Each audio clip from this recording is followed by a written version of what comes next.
رب اشرح لي صدري ويسر لي امري واحلل عقدة من لساني يفقهوا قولي. اللهم ربنا الهمنا رشدنا واعذنا من شرور انفسنا. اللهم ارحمنا بالقرآن العظيم. اللهم اجعله لنا اماما ونورا وهدى ورحمة.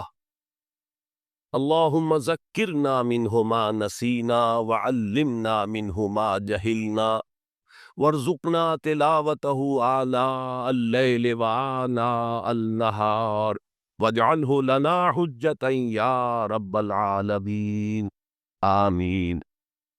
انسانوں میں سب سے بڑا جذبہ، سب سے بڑا موٹو جنسی ہے۔ اللہ نے بڑی کشش رکھی، مرد میں عورت کے لیے، عورت میں مرد کے لیے، لیکن عورت پیسو ہے، مزاجن، وہ اقدام نہیں کرتی، آگے نہیں بڑھتی، مرد اقدام کرتا، آگے بڑھتا۔ یہ جو کشش ہے، اس کے نتیجے میں مرد اور عورت کے درمیان بے حجابی گویا کہ آگ پر تیل ڈالنا ہے، آگ بڑھ کے۔ اسلام نے اس کو روکا ہے، پورا نظام اس کا معاشرتی، ایک بہت بڑا پردہ پورے معاشرے میں ہے، بہت بڑا پردہ، جیسے یہ چھوٹا سا پردہ آپ کو نظر آ رہا ہے نا، ادھر عورتیں ادھر مرد ہیں۔ اب یہ ہے بہت پیاری آیت ہماری خواتین کے لیے قابل غور۔ نیک بیویاں تو وہ ہیں جو تابع دار ہو، اطاعت کیش ہو، مردوں کا کہنا مانے، ان کی اطاعت کرے، حافظات للغیب، اور غیب میں ان کے لیے محافظ بنے، ان کے مال کا کی بھی حفاظت کرے۔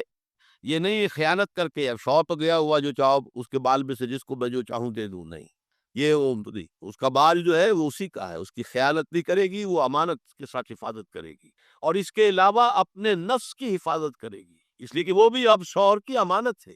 اب اس کا جو بھی جنسی معاملہ ہے وہ اس کے اپنے اختیار میں نہیں رہا، اس کو مل کے بزا کہتے ہیں ہماری فقہ کے اندر، کہ در حقیقت اس کا اختیار کامل اب شوہر کے ہاتھ میں آ چکا ہے، اس کے جنسی اعضاء جو ہے وہ شوہر کے کنٹرول میں، مل کے بزا ملکیت گویا کہ اس کی ہے، لہذا اس میں کوئی خیانت اگر وہ کر رہی ہے تو وہ بھی اس کے خلاف ہو جائے گا۔ فالصالحات قانتات، تو نیک بیویاں وہ ہوتی ہیں جو تابع دار ہو، فرما بردار ہو، اور غیب میں یعنی شوہروں کی عدم موجودگی میں، جبکہ وہ موجود نہیں ہے، حفاظت کرنے والی ہو، اور وہ حفاظت مال کی بھی اور اس کے ان کا اپنے نفس کی بھی، اور یہ کام آسان نہیں ہے، آپ کو معلوم ہے۔ شوہر کبھی 4 مہینے کے لیے باہر چلا گیا، کبھی 1 سال کے لیے باہر چلا گیا ہے، عورت کے لیے اپنے نفس کو تھامے رکھنا، اپنے جنسی خواہشات کو، فرض کی جوان عورت ہے، اس کی اپنی بھی، اس کی بھی تو نفسانی خواہشات ہیں، تو آسان کام نہیں ہے۔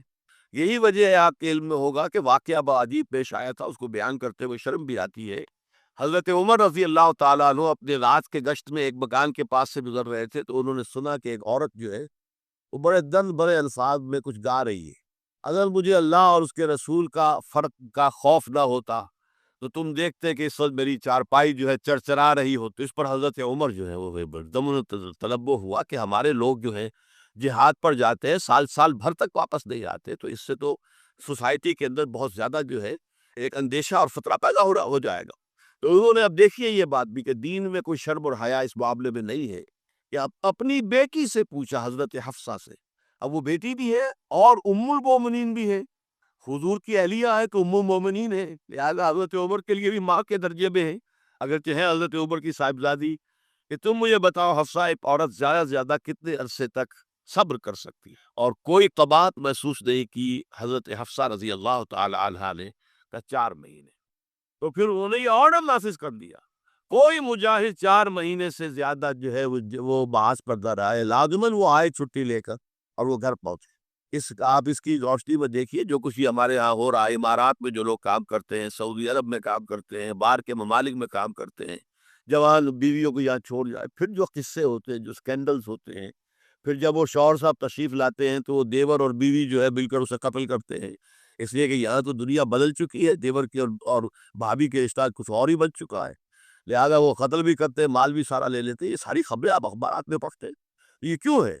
فطرت کے خلاف ایک طرز عمل آپ اختیار کر رہے ہیں، یا تو اپنی فیملیز کو ساتھ لے کر جائیے، یا یہ ہے کہ پھر یہ وقفہ کا جو ہے معاملہ زیادہ، میں سمجھتا ہوں اس حدیث کے بعد جو حضرت عمر کا فیصلہ تھا 4 مہینے کا، اس سے زائد جو ہے باہر سٹے کرنا، اپنے گھر نہ آنا، ایک اعتبار سے گناہ کے درجے کی بات ہو جائے گی۔ علیکم بسنتی و سنت الخلفاء الراشدین المہدیین، تمہارے ذمے ہے میری سنت بھی اور خلفائے راشدین جو ہے میری ان کی سنت۔ انسانی تمدن کا اہم ترین اور بنیادی ترین مسئلہ کیا ہے؟ تمدن کا ایک ہے انسانی زندگی کا مسئلہ۔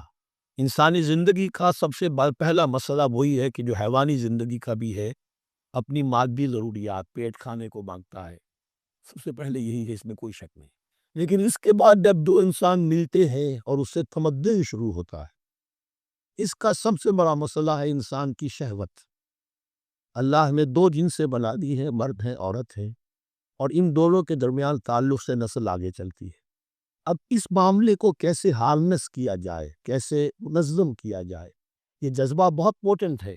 جو فرائڈ نے کہا ہے، بس یوں سمجھیے کہ ذرا زیادہ مرچ مسالہ لگا دیا، ورنہ اس میں کوئی شک نہیں کہ یہ بہت ہی پوٹنٹ جذبہ ہے انسان کا۔ انسٹنکٹ جو ہے، سیکس کا انسٹنکٹ، وہ بہت مضبوط ہے، بہت کم ہی ہے۔ لیکن جو شہر اتنی قوی ہو اتنا ہی اسے پھر، جو گھوڑا جتنا منہ ہو اتنا ہی اس کو لگام دینا جو ہے وہ آسان نہیں ہوتا، اس کے لیے پھر مشقت کرنی پڑتی ہے۔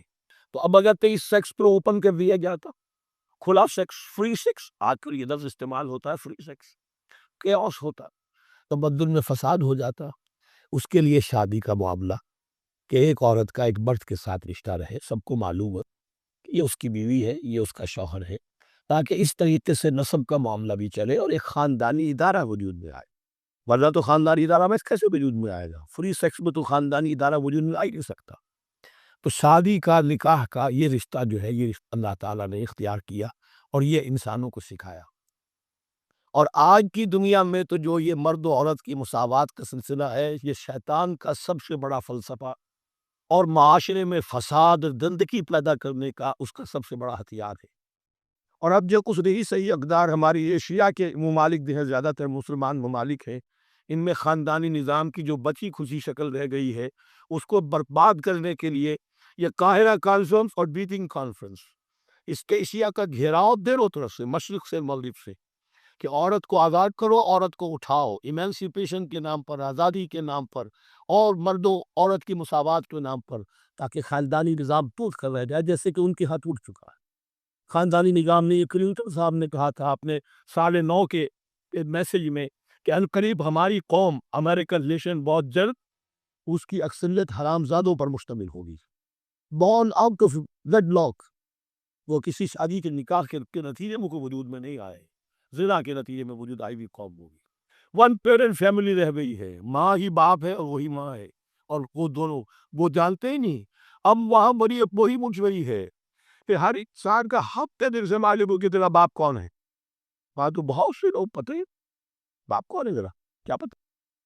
یہ تباہی ہے جو اس معاشرے پر آ چکی ہے، اور ہمارے ہاں بھی لوگ اسی معاشرے کی نقالی پر ٹیکس کریں۔ وجہ سرون قابل بحیث، اور وہ عورتوں کے ایام ماہواری کے بارے میں آپ سے سوال کر رہے ہیں، الہو اعظم کہہ بھی دے، وہ ایک ناپاکی بھی ہے اور ایک تکلیف کا مسئلہ بھی ہے۔ فَاعْتَزِلُوا النِّسَاءَ فِي الْمَحِيضِ، تو حیض کی حالت میں اگر تمہاری بیویاں ہو تو ان سے علیحدہ رہو، مقاربت نہ کرو۔ وَلَا تَقْرَبُوهُنَّ حَتَّىٰ يَطْهُرْنَ، اور ان سے مقاربت نہ کرو یہاں تک کہ وہ پاک ہو جائیں۔ فَإِذَا تَطَهَّرْنَ،